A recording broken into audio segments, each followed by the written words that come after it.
दरिया खान तहसील की इन सड़कों को तो देखिए, किस कदर साफ शिफाफ दिखाई दे रही हैं। इसकी वजह यह है कि सुथरा पंजाब के वर्कर्स अब यौमिया बुनियादों पर सड़कों की वॉशिंग करते हैं। सुथरा पंजाब के वर्कर्स की जानिब से सड़कों की वॉशिंग का मकसद ये है कि खुश्क मौसम में धूल फिजा में बुलंद ना होने पाए और माहौलियात की बेहतरी के लिए काम होता रहे। सुथरा पंजाब के वर्कर्स आपको मुख्तलिफ मुकामात पर सफाई करते दिखाई दे रहे हैं। इसी तरह मसाजिद की सफाई पर भी खुसूसी तवज्जो दी जाती है।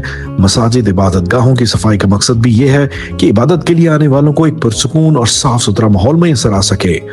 साथ ही साथ कब्रिस्तानों की सफाई के भी दिन मुख्तस किए जाते हैं। सुथरा पंजाब यकीनी तौर पर तारीख रकम कर रहा है। ये वर्कर्स मैनुअल स्वीपिंग करते हुए सड़क किनारे खुसूसी सफाई करते हैं। गलियों में भी मैनुअल स्वीपिंग का अमल तेज कर दिया गया है ताकि सफाई सुथराई के हवाले से शहरियों से किया गया वादा पूरा हो सके। इसी तरह पार्कों की सफाई पर भी खुसूसी तवज्जो दी जा रही है। दरिया खान के पार्क और अवामी मुकामात साफ शफाफ दिखाई दे रहे हैं। शहर के मुज़ाफ़ाती इलाकों से वेस्ट कलेक्शन का अमल भी तेज किया गया है ताकि देहाती और मुज़ाफ़ाती इलाकों में भी सफाई सुथराई की कोई शिकायत मौसूल ना हो, और अगर शिकायत आए तो आप सीधा हेल्पलाइन पर कॉल करें।